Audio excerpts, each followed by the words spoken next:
நமச்சிவாயம். உலகம் முழுவதும் வாழக்கூடிய வாராகி டிவி நேயர்கள் அனைவருக்கும் அடியேன் தாம்பரம் வாராகி ஈசனேஸ். சனி வக்ரம் சார், இந்த சனி வக்ரம் ரெண்டு விதமா நடக்குது. முதல்ல வாக்கிய பஞ்சாங்கத்தின்படி ஜூலை மாதம் 17ஆம் தேதி நடைபெறுகிறது.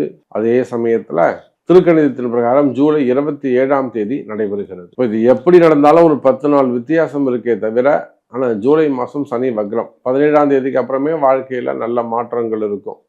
நீங்கள் என்னெல்லாம் எதிர்பார்க்குறீங்களோ சேஞ்சஸ் என்னால், அதாவது ஒரு துணியை பிடிச்சின்னு அழாத குறை தான், குலுங்கி குலுங்கி குலுங்கி அழாத குறை தான். என்னால் முடியலைங்க சார், என்னால் முடியல சாமி, சுத்தமாக என்னால் கண்ட்ரோல் பண்ணவே முடியல. சனி இவ்வளோ ஒரு ஆட்டம் ஆடுறாரு, இவ்வளோ டேமேஜ் பண்ணுறாரு, நிச்சயமா என்னால் சனியுடைய ஆட்டத்தை தாங்க முடியல அப்படின்னு குமரக்கூடிய அழக்கூடிய வகையில், அல்லது இது எப்படியாவது தடுத்து நிப்பாட்டணும், அவர் அடிக்கிற சனி பகவானுடைய அடியை எப்படியாவது தடுத்து நிப்பாட்டணும். நம்ம திரும்பி அடிக்கலாம் கூட பரவாயில்ல, ஃபர்ஸ்ட் ஸ்டாப் பண்ணாலே போதும், நமக்கு டேமேஜ் இல்லாமல் இருக்கும். அதுக்கு நம்ம ஏதாவது ஒன்று யோசிக்கலாமான்னு சிந்திக்கக்கூடிய அன்பு பக்தர்களே, அதிலும் குறிப்பா இந்த மார்ச் மாதம் 6ஆம் தேதிக்கு பிறகு எல்லாமே தலைகீழாக மாறி இருக்கும். அதுக்கு முன்னாடி வரலும் மார்ச் 6ஆம் தேதிக்கு முன்பாக நீங்க நினைச்சதெல்லாம் ஒழுங்கா போய்கிட்டு இருந்திருக்கும். நான் தேதியிட்டு உங்களுக்கு சொல்றேன், டேட் மென்ஷன் பண்ணி சொல்றேன். அந்த மார்ச் 6ஆம் தேதிக்கு பிறகு எல்லாமே படிப்படியா நீங்க நினைச்சதுக்கு எதிர்மறையாக நடந்திருக்கும். அன்னைக்கே ஸ்டார்ட் ஆயிடுச்சு ஒர்க்கு. அதாவது உங்களுடைய பிசினஸ்ல, வேலையில, மெயினா குடும்பத்துல, வருமானம், தொழில், அந்தஸ்து, கௌரவம், பேர் புகழ், நீங்க என்னெல்லாம் பேர் புகழ் சம்பாதிச்சு வச்சிருந்தீங்களோ அது மொத்தத்தையும் டேமேஜ் பண்ணிட்டு இருப்பாங்க. சிம்பிளா அந்த கோட்டையை உடைச்சிருப்பாரு சனி பகவான். உங்க நம்பிக்கை என்னும் கோட்டையை உடைச்சிருப்பார் சனி பகவான். அப்போ ஒவ்வொரு ராசி அன்பர்களும், நீங்கன்னு இல்லை, ஒவ்வொரு ராசி அன்பர்களும், சார் நாமெல்லாம் ஏமாத்துறோம் சார், பெரிய பெரிய கோடீஸ்வரன் எல்லாமே இங்க தகுடு தத்தம் பண்ணிக்கிட்டு இருக்காங்க சார், சொன்னா நம்பல, இப்படிதான் இருக்க போது, கவனமா இருக்குன்னா அதான் நாங்க பார்க்காத சனியா, நாங்களே பெரிய சனிதான் அப்படின்னு சொன்னவங்களா இருக்காங்க. திமுறா பேசுறவங்களா இருக்கு, நாங்களே பெரிய சனி சாமி, நல்லா பார்த்துக்கிறோம். அவங்களாம் கூட இப்ப ரிட்டர்ன் ஆறாங்க நம்ம கிட்ட, சாமி நீங்க சொன்னது கரெக்டு, நிச்சயமா இது ஒரு ரெமெடி சொல்லுங்க சார், நம்ம இதுல இருந்து எப்படி சமாளிக்கலாம், இந்த சனி பகவானை நம்ம எப்படி சமாளிக்கலாம், அதுக்கு ஒரு ரூட் கொடுங்க, எப்படியாவது ஏதாவது ஒன்று செஞ்சு அவர் காம்ப்ரமைஸ் பண்ணலாம். வழிபாடுகள் சொல்லுங்க, இல்லை தான தர்மங்கள் சொல்லுங்க, ஒரு இடத்த எழுதி கொடுக்க கூட நீங்க தயார். சனி பகவான் அடிக்காம இருந்தா போதும், ஒரு இடத்த கூட நான் தானம் பண்ணிடுறேன், என்னால இந்த உதையை தாங்க முடியல அப்படின்னு வெளியில சொல்ல முடியாத வகையில் ஒரு பரமாதான் சொல்லிட்டாங்க. நார்மல் பர்சன்ல இருந்து, மிடில் கிளாஸ்ல இருந்து, லோயர் கிளாஸ்ல இருந்து, அப்பர் கிளாஸ் வரலும் எந்த வாழ்க்கையை நீங்க அரசியலாக இருக்கலாம், அரசியல் தலைவர்களாக இருக்கலாம், அரசியல் குடும்பமாக இருக்கலாம், சினிமா துறையாக இருக்கலாம், அல்லது பிஸ்னஸ் செக்டராக இருக்கலாம், கார்ப்பரேட் நிறுவனங்களாக இருக்கலாம், ஸோ அதாவது நேஷனல், இன்டர்நேஷனல், வெளிநாடுகளாக இருக்கலாம். அப்போ வேர்ல்டு வைடு நீங்கள் எங்கே இருந்தாலும் சரிதான், சனி பகவானால் பாதிக்கப்பட்டிருப்பீர்களே ஆனால், எதுக்கு காரணம் சனிதாங்க அப்படின்னு நம்பப்பட்டிருப்பீர்களே ஆனால், உங்களுக்கெல்லாம் சாப விமோசனம், பாப விமோசனம், ஒரு சின்ன பிரேக் கொடுக்கிறார். யாரு? சனி பகவான் கொடுக்கிறார். அப்போ நீங்க நல்லா இருக்கிறதுக்கு என்ன வழி பார்க்கலாம் பாருங்கள். கன்னிராசி, எதுவுமே நடக்கல சாமி, எதுவுமே நடக்கல, வெறுத்து போயிட்டேன். ஒரு சில இடங்கள்ல வாக்குறுதிகளை கொடுத்து, இன்னைக்கு கொடுக்குறேன், நாளைக்கு கொடுக்குறேன், அடுத்த 5ஆம் தேதி கொடுக்குறேன், 20ஆம் தேதி கொடுக்குறேன், இப்படின்னு வாக்குறுதிகளை கொடுத்து விட்டு கொடுத்த வாக்குறுதிகளை காப்பாற்ற முடியாமல் புழுவாக துடிக்கக்கூடிய, புழு எப்படி துடிக்குமோ அப்படி வளைஞ்சு இப்படி கொஞ்சம் ஒரு மூஞ்ச அப்படி இழுத்துட்டு முழு உடலையும் அதுக்கப்புறம் ஒரு செகண்ட் கேப் கொடுத்து தான் இழுக்கும். புழு எப்படி மூவ் பண்ணும் பார்த்துருக்கீங்களா? தன்னுடைய முழு பலத்தையும் தலையில கொடுத்து ஒரு மூவ் பண்ணும். ஒரு செகண்ட் அப்படின்னு நிற்கும். அதுக்கப்புறம் பின்னாடி உடம்பை இழுக்கும்.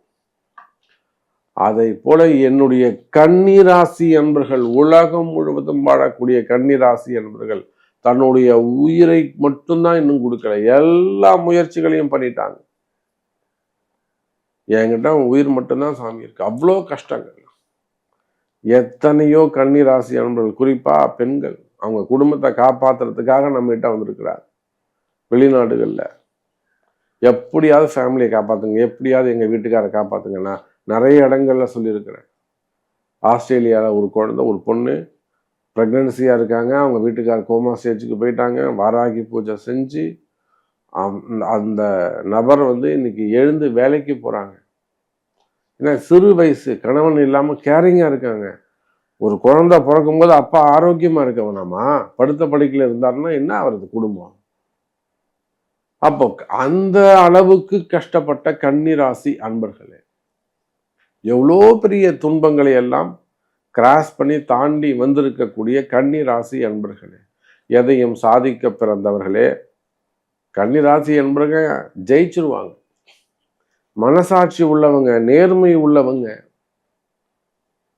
தர்மத்தின்படி நடக்கக்கூடியவங்க, அதர்மம் செய்யாதவங்க, எளிதில் அனைவரையும் நம்பக்கூடியவர்கள், எளிதில் அனைவருக்கும் உதவி செய்யக்கூடியவர்கள். இதெல்லாம் நற்குணங்கள்லாம் கன்னிராசிக்கு அதிகம். ஏன்னா புதன் உச்சம். எப்பயும் பிறருக்கு உதவி செய்யறதுல கன்னிராசி அன்பர்களுக்கு ஒரு சந்தோஷம். வந்தாங்க சார், ஒரு 10 ரூபா கொடுத்து விட்டேன், ஒரு 2 இட்லி வாங்கி கொடுத்தேன், ஒரு சாப்பாடு வாங்கி கொடுத்தேன், சந்தோஷம். அப்ப இந்த மாதிரி பிறருடைய சந்தோஷத்தில் தன்னுடைய மகிழ்ச்சி அடையக்கூடிய கன்னிராசி அன்பர்களே, நேர்மையானவர்களே, ஆனால் உங்களுக்கு இந்த கஷ்டம் வரக்கூடாது. ரொம்ப டைட்டா இருக்கு, ரொம்ப டைட்டா இருக்கு. ஆனா கன்னிராசி அன்பர்களுக்கு என்ன தெரியுமா பிளஸ் பாயிண்ட்? தைரியம் ஜாஸ்தி. சார் நீங்க ஒன்னா பாருங்க, நான் கஷ்டம்தான் படுறேன், நீங்க சொல்றது உண்மைதான், ஆனா எனக்கு நம்பிக்கை இருக்கு சார், நான் கண்டிப்பா ஜெயிப்பேன். இன்னைக்கு இல்லை, 1 வருஷமானாலும் 2 வருஷமானாலும் 3 வருஷமானாலும் அதிகமா 5 வருஷத்துக்குள்ள நான் ஜெயிச்சிருவேன். தன்னம்பிக்கை அதிகம். யாருக்கு? கன்னிராசிக்கு தன்னம்பிக்கை அதிகம். கண்டிப்பா என்னால ஜெயிக்க முடியும், நான் ஜெயிச்சிருவேன் சாமி.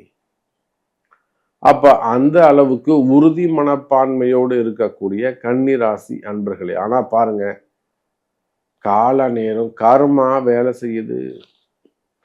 ராசிக்கு 7ஆம் இடத்தில் இருக்கக்கூடிய சனி பகவான் உங்க ராசிய நேரடியா பார்க்கிறார். எந்த விதமான பாரபட்சமும் இல்லாம, நயவஞ்சகத்தனம் இல்லாம நேரடியா சனி பகவான் யாரை பார்க்கிறாருங்க? கன்னி ராசியைத்தான் பார்க்கிறார். அப்ப எங்க ஒரு இடத்துல வழிபாடுகள் அதிகமா இருக்கோ, தியானங்கள் இருக்கு, ஒரு மந்திர உச்சாரணம் இருக்கு, மந்திர ஜபம் பண்றீங்க அப்படின்னா கன்னி ராசியா இருந்தா உங்களுக்கு பாதிப்பு குறையுது. ஒரு சிவபெருமான் வழிபாடு, ஒரு சிவபூஜை பண்றது, கோவிலுக்கு கைங்கரியம் செய்யறது, தொண்டுகள் செய்கிறது, இதெல்லாம் உழவார பண்ணி செய்கிறது, அல்லது அன்னதானங்கள் செய்வது, வீட்டில் ஏதோ பூஜைகள் ஹோமங்கள் செய்கிறது, இதெல்லாம் உங்களுக்கு நல்ல பரிகாரங்களாக அமைந்து விடும். அப்ப கன்னிராசி அன்பர்களே, உங்களுக்கு இப்போ இருந்து வரக்கூடிய கால தாமதங்கள் எதுக்கெடுத்தாலும் டிலே ஆகுதுங்க சாமி, கால தாமதம் ஆகுது, தள்ளி போகுது. அப்ப இருந்து வரக்கூடிய கால தாமதங்கள் எல்லாம் சரியாகும். எனக்கு தெரிஞ்சு ஜூலை 17ஆம் தேதியிலிருந்து கன்னிராசி அன்பர்களுக்கு படிப்படியா வெற்றி மேல் வெற்றி கிட்டும், வளர்ச்சி இருக்கும், நன்மைகள் அதிகரிக்கும், வேலை இல்லாதவங்களுக்கு வேலை கிடைக்கும், வேலை மாற்றங்கள் இருக்கும், புதிய வேலை வாய்ப்புகள் அமையும், வெளிநாட்டு யோகங்கள் இருக்கும், வருமானங்கள் அதிகரிக்கும், ப்ரமோஷன்ஸ் பதவி உயர்வுகள் இருக்கும், உடல்நிலை ஆரோக்கியத்துல நல்ல முன்னேற்றம் இருக்கும், திருமண யோகங்கள் இருக்கும், குடும்பத்துல மகிழ்ச்சி. ஐயா சாமி முதல்ல நிம்மதி வேணுங்க. ஏன் சாமி எல்லாமே உங்கள்ட்ட இருக்கு, நிம்மதி இருக்கா? அதுதான் சாமி நமக்கு வேணும். அப்ப குடும்பத்துல மகிழ்ச்சி, குடும்பத்துல நிம்மதி, உடல்நிலை ஆரோக்கியத்துல ஒரு நிம்மதி. அப்போ மகிழ்ச்சி அதிகரிக்கக்கூடிய காலம் கன்னி ராசி அன்பர்களே. அப்ப இந்த சனி வக்ரத்தால யாருக்கெல்லாம் நன்மைனாக்கா, கன்னி ராசி அன்பர்களுக்கு நன்மையை செய்கிறார் சனி பகவான். நன்றி சொல்லுங்க. இன்னும் கூட நல்லது நடக்கணுமா? உங்க பிறப்பு ஜாதகத்தின் படி வழிபாடு, எந்த கோவிலுக்கு போகணும், என்னைக்கு போகணும்னு தெரிஞ்சு போய் வழிபாடு செய்யுங்க. சாமியை பிடிங்க, சிவபெருமானை பிடிங்க. சனியை வெல்லலாம், நல்லது நடக்கும். சனி வக்ரம். இறுதியா அன்பு பக்தர்களே, அன்பு சொந்தங்க,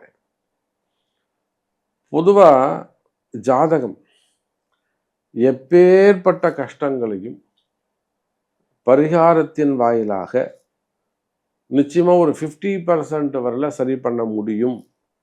அது கரண தோஷமா இருக்கலாம், திதி தோஷமாக இருக்கலாம், இட தோஷமாக இருக்கலாம். நிறைய பேருக்கு இடதோஷங்கள் நம்ம கண்டுபிடிச்சி கொடுத்துருக்குறோம்.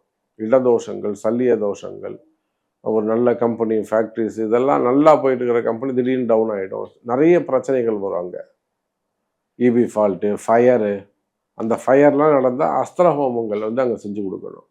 அப்போ ஒரு இடத்துக்கு ஏற்ற மாதிரி தான் அந்த பரிகாரங்கள். அப்போ அந்த மாதிரி வாழ்க்கையில திடீர்னு ஏற்படக்கூடிய கஷ்டங்கள், கஷ்ட நஷ்டங்கள், மெயினா கணவன் மனைவியிடையே வரக்கூடியது, காதல் ஏமாற்றங்கள். ரொம்ப நாள், அதாவது காதலுக்கு நம்ம சப்போர்ட் பண்றோம்னு இல்லை, ரொம்ப நாளா ஒரு 10 வருஷமா 20 வருஷமா அவங்க ஒன்றா இருந்துட்டு திடீர்னு ஒரு நாள்லேருந்து கிடையாதுன்னு சொன்னால் எப்படி இருக்கும்? அதே போலத்தான் கணவன் மனைவி, அதில் வரக்கூடிய ஏமாற்றங்கள்.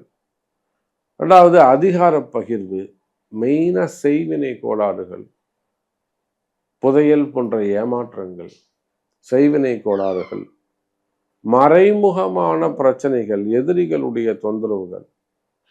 அதே போல நமக்கு வாரிசு இருக்கா இல்லையா, குழந்தை பாக்கியம் இருக்கா இல்லையா, இந்த கால நேரத்தில் நமக்கு நல்லது நடக்குமா இல்லையா, இது போன்ற உங்களுடைய பல சந்தேகங்கள், வேலை வாய்ப்பு, தொழில் அமைப்பு, மெயினா வம்பு வழக்கு, சொத்து, வருமானம், இந்த மாதிரி உங்களுடைய எந்த கேள்விகளாக இருந்தாலும், உலகம் முழுவதும் வாழக்கூடிய என் அன்பு பக்தர்களே, உங்களுடைய எந்த சந்தேகமாக இருந்தாலும் உங்கள் பிறப்பு ஜாதகம் பேசும். அதை கொண்டு மிக துல்லியமாக கணித்து தேவையான வழிபாடுகள், பரிகாரங்கள் செய்வீர்களேயானால் துன்பங்கள் நீங்கி மகிழ்ச்சியோடு வாழலாம். வாருங்கள், வாழ வைப்பால் வாராகி. ஜெய் வராகி, ஜெய் ஜெய் வராகி.